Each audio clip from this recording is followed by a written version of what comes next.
December 1936. A shy woman suddenly thrust into a role she never wanted stands before a nation. Her husband has just reluctantly accepted the crown after his brother's abdication. Around her neck, a diamond necklace worth millions, originally created for Queen Victoria, silently communicating legitimacy and continuity to a worried public. This strategic jewelry choice marked the beginning of how the Queen Mother transformed herself through her extraordinary collection. 7 necklaces defined her evolution from reluctant royal to beloved grandmother of a nation. Each piece carried symbolic weight during pivotal historical moments, reflecting her growing confidence and public persona. In this video, you'll discover the power, scandals, and surprising stories behind them all. The amethyst and pearl sautoir, from reluctant duchess to royal icon. The path to becoming royalty wasn't straightforward for Elizabeth Bowes-Lyon. When Prince Albert first proposed marriage, she declined, not once, but twice. Her hesitation stemmed from a deep-seated desire for personal autonomy, something that royal duties would inevitably restrict. This independent spirit reveals much about the woman who would eventually become one of Britain's most beloved royal figures. The amethyst and pearl sautoir entered Elizabeth's life as a wedding gift in 1923, after she finally accepted the prince's third proposal. Presented in a heart-shaped velvet case, this exquisite piece included Queen Alexandra's handwritten note, "For my dear future granddaughter Elizabeth from her afte, affectionate grandmother." This personal gesture marked Elizabeth's acceptance into the royal fold, transforming her from reluctant outsider to welcomed family member. The necklace itself embodied the Art Deco spirit of the 1920s that the new Duchess of York embraced. Its multiple seed pearl strands arranged with oval amethyst spaces, culminating in a heart-shaped amethyst pendant framed by diamonds, mirrored Elizabeth's own evolution. Elegant, yet modern. Traditional, yet fresh.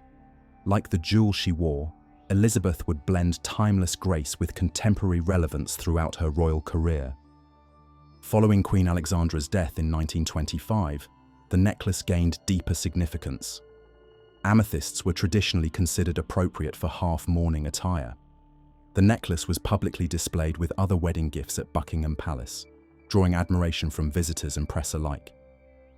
The Duchess developed an affinity for long, stylish necklaces during this period. She was photographed wearing similar sautoir styles, including the Citizens of London sautoir during a visit to Belgrade in 1923, signaling her growing understanding of accessories as extensions of her public image. Years later, Queen Camilla revived the amethyst and pearl sautoir at the 2012 London premiere of Skyfall. The necklace had been reconfigured, its pearl strands shortened into a choker, while maintaining the amethyst pendant as its focal point. Paired with amethyst earrings and a violet gown, Camilla demonstrated how royal jewelry connects generations through time. Queen Victoria's Coronation Necklace, symbol of legitimacy during crisis. Royal jewelry doesn't just adorn, sometimes it speaks volumes without saying a word. When King Edward VIII's abdication rocked the nation in December 1936, Elizabeth made a calculated choice that few recognized at the time, wearing Queen Victoria's Coronation Necklace, silently communicating centuries of legitimacy to a public questioning the very foundation of the monarchy. The nation held its breath during this constitutional crisis as Edward VIII stepped down to marry Wallis Simpson, unexpectedly thrusting Elizabeth's husband onto the throne. Public opinion polls at the time revealed nearly 60% of Britons expressed concern about the monarchy's stability. In this atmosphere of uncertainty, Elizabeth's jewelry choices became a powerful tool of visual reassurance. Created in 1858 by royal jeweler Garrard, Queen Victoria's Coronation Necklace featured large graduated diamonds set in simple collets, with the spectacular 22.48-carat Lahore diamond at its center. A pear-shaped pendant that commanded attention. This historically significant piece carried imperial weight, having originated from the Lahore treasury in Punjab, now Pakistan, during the British Raj and presented to Queen Victoria in 1851. Its deliberately timeless design allowed it to transition seamlessly through different royal eras, as Queen Victoria designated it an heirloom of the crown for successive coronations. By the time Elizabeth wore it in 1936, the necklace had already graced the necks of Queen Victoria, Queen Alexandra, and Queen Mary, seamlessly bridging past and present during a moment when continuity mattered most. Elizabeth became the necklace's custodian from 1936 until 1952, safeguarding this symbol of royal continuity during some of Britain's most turbulent years. For official portraits and state banquets, she strategically paired it with matching diamond drop earrings, creating an image of unshakable elegance when the monarchy desperately needed to project strength. In that moment, her fashion choice transcended mere adornment. The visual message resonated clearly. While monarchs might change, the institution itself remained steadfast. Every time the public saw Elizabeth wearing this historic piece, they were subconsciously reminded of the monarchy's enduring presence through generations. King George VI's gift, the personal coronation necklace. The monarchy's strength came not just from its traditions, but from the bonds between those who wore the crown. When King George VI commissioned a secret gift of 40 magnificent diamonds for his reluctant queen, he wasn't just adorning her neck, he was arming her with confidence for the role she never sought. This extraordinary diamond riviere, created in the 19th century possibly by jeweler Carrington, represented a profound token of love from a king who understood his wife's hesitations. "I need you by my side in this," the king reportedly whispered when presenting the gift, recognizing her sacrifice in accepting royal duties. Each of the 40 enormous round diamonds was individually set in platinum collets, graduating slightly in size to create what contemporary observers described as a river of light flowing around Elizabeth's neck. The design exceeded Queen Victoria's coronation necklace in both length and breadth, creating a piece of significant visual impact.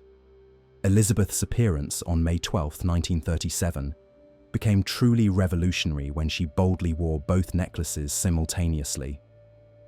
Contemporary photographs reveal the queen consort absolutely glittering with diamonds, creating what one observer described as an almost breastplate-like effect of brilliance.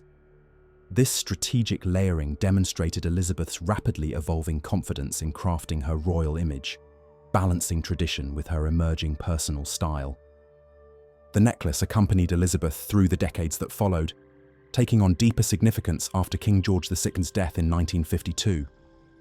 As she transitioned from queen consort to queen mother, each glittering diamond served as a reminder of her husband's faith in her abilities. The piece became a beloved memento of their partnership through challenging times.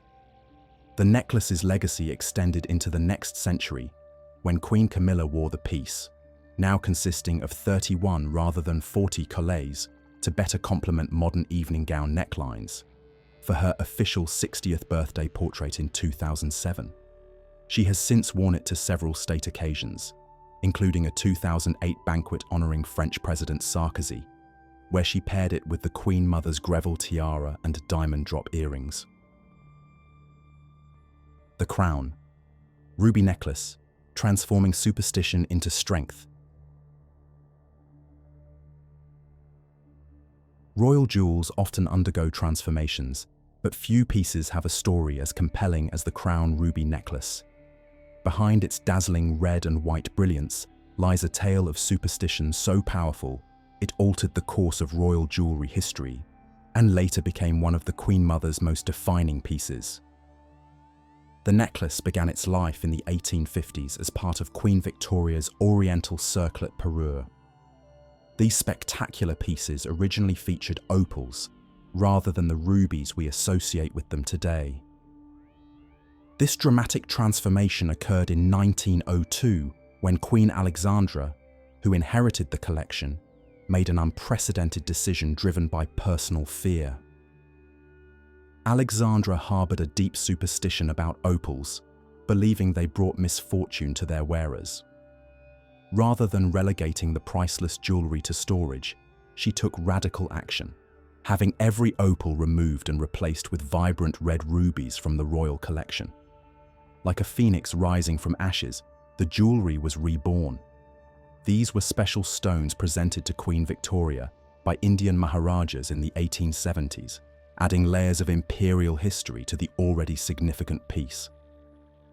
When Elizabeth received the Oriental circlet set from Queen Mary in 1937, she gained magnificent jewels with a unique story of reinvention. The transformed necklace proved particularly meaningful as her own life underwent dramatic changes, from Queen Consort to Queen Mother after her husband's death.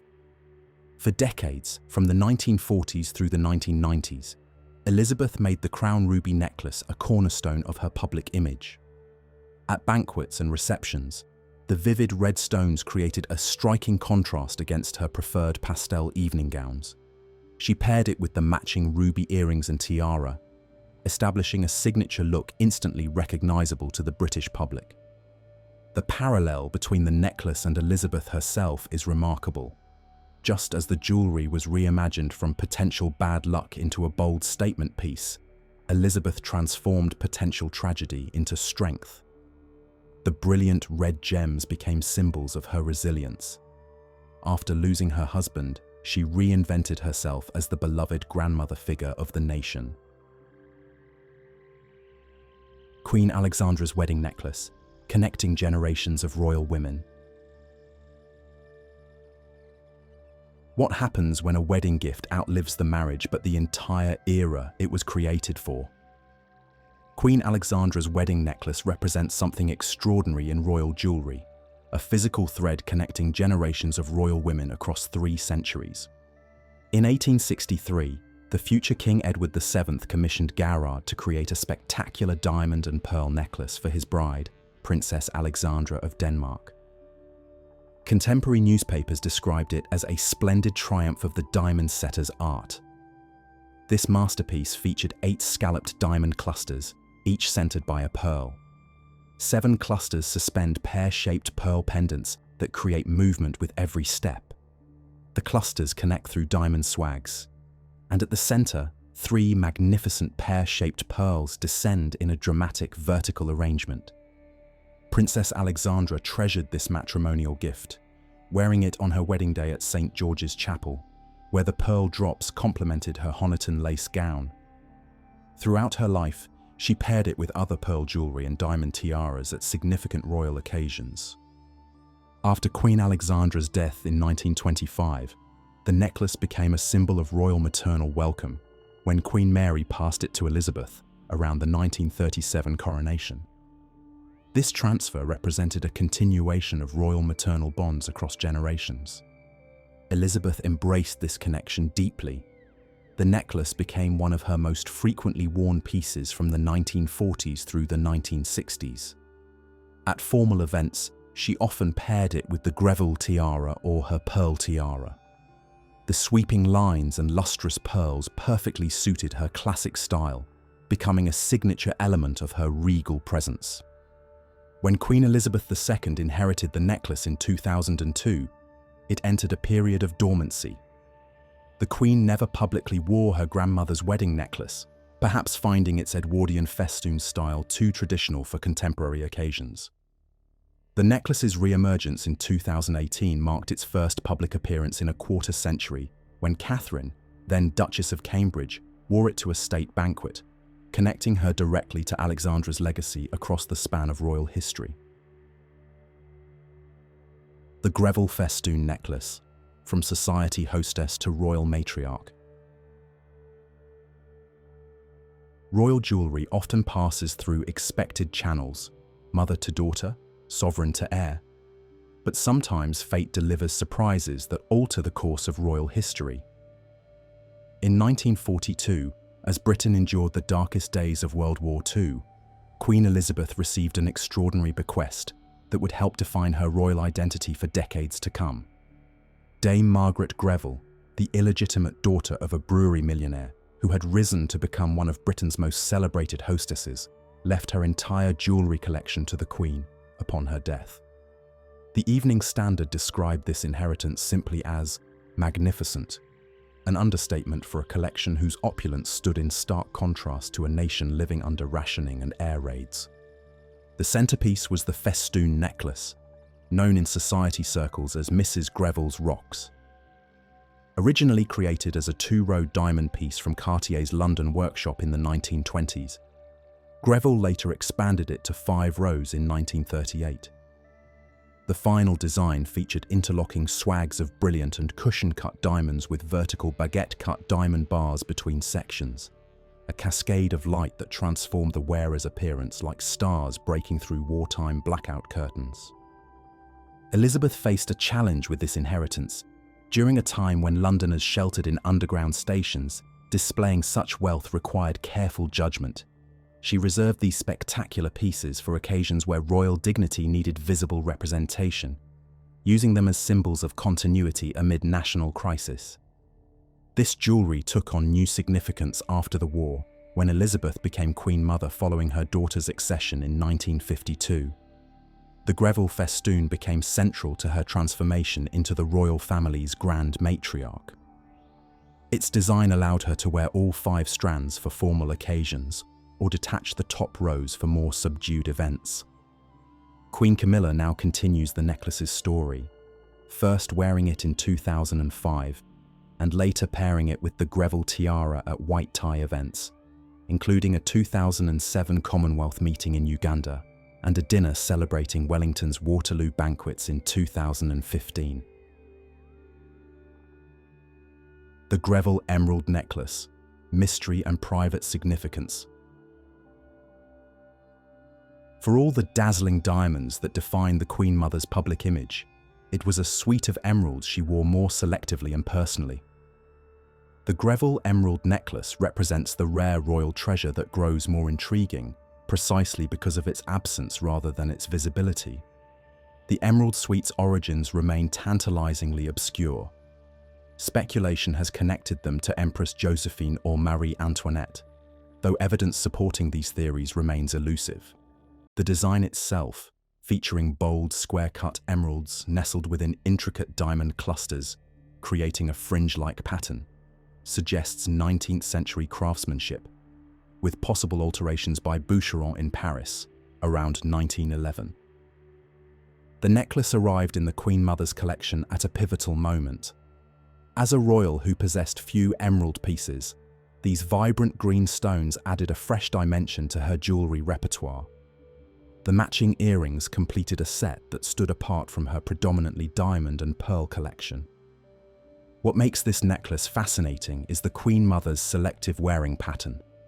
While her Greville festoon became a signature piece for grand state occasions, she reserved the emeralds for specific engagements.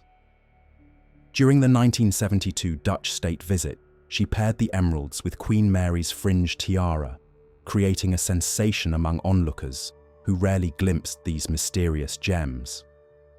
Earlier, at a 1949 ballet performance of Cinderella, the green stones caught the theatre lights with particular brilliance, transforming her appearance from royal observer to enchanted participant in the evening's magic.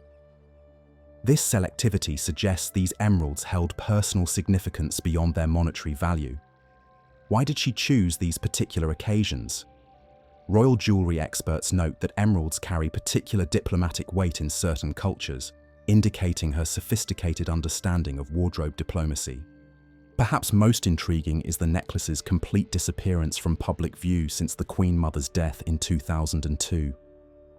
Unlike other pieces from her collection that have adorned Queen Elizabeth II or Queen Camilla, the emeralds seem to have returned to the vault, awaiting either the perfect occasion or perhaps the perfect wearer.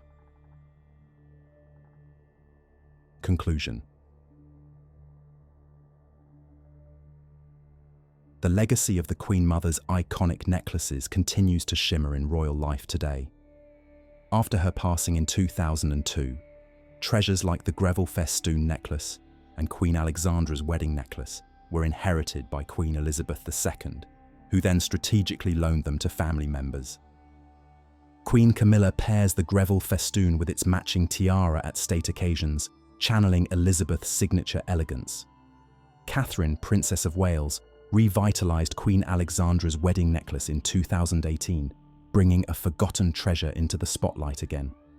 These gems serve as glittering threads connecting generations, each sparkle telling stories of personal resilience, while ensuring the Queen Mother's stylistic influence endures.